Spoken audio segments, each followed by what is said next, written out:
Ардактуу айымдар, баарыңыздарды экранга жакын келүүгө чакырабыз. Бүгүнкү берүүдө биз жука бышырылган билинчиктин жасалуу жолун үйрөтөбүз. 1 литр сүттү идишке коюп, оттун эң төмөн көрсөткүчүнө коебуз. Сүт бир аз эле ысыса жетиштүү. Атайын даярдалган идишке 2 жумуртка чагабыз. Анын үстүнө 2 чоң кашык кум шекер салабыз. Жарым чай кашыктан туз жана соода кошуп, баарын аралаштырабыз. Туз менен кум шекер эзилип жок болгуча аралаштыруу керек.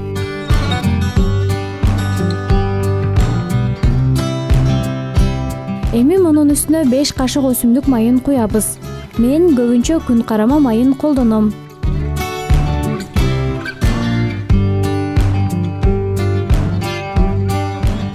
Бир аз гана ысытылган сүттүн 300 мл өлчөп алып, аралашмага куябыз.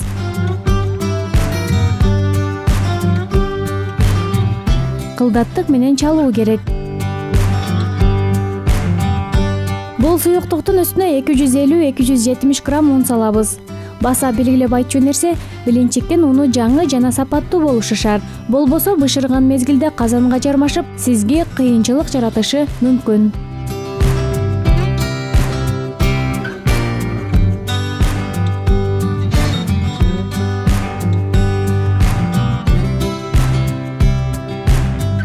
Эми сүттүн калган бөлүгүн куюп аралаштырабыз. Билинчиктин бул аталасын 15-30 мүнөт тыныктыруу керек. Белгиленген убакыт өткөн соң таттуу билинчикти бышырууну баштайбыз.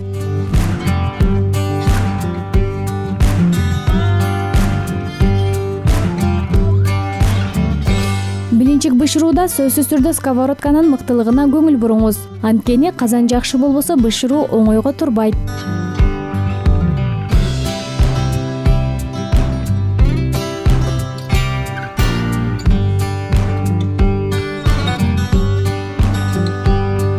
Алгач май куюлган кол арчы менен казанды майлайбыз.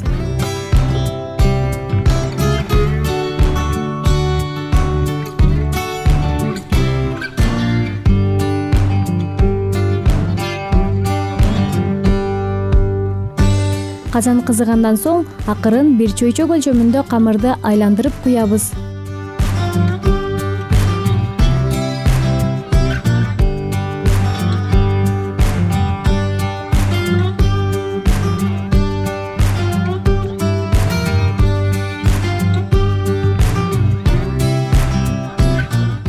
Мына биринчи бети бышып баштады. Бычактын жардамында бир аз чыгарып, кол менен эле оодарып койсо болот. Эми экинчи бетин бышырабыз. Мына биздин алгачкы билинчигибиз бышты. Кийинкилери да дал ушул ыкмада уланат. Казанга ар бир камыр куюуда казанды майлап турууну унутпашыбыз керек. Эң оңой, таттуу билинчигибиз толук даяр болду. Өзүңүз каалаган кыям, айран менен кошуп жесеңиз болот. Тамагыңыздар таттуу болсун.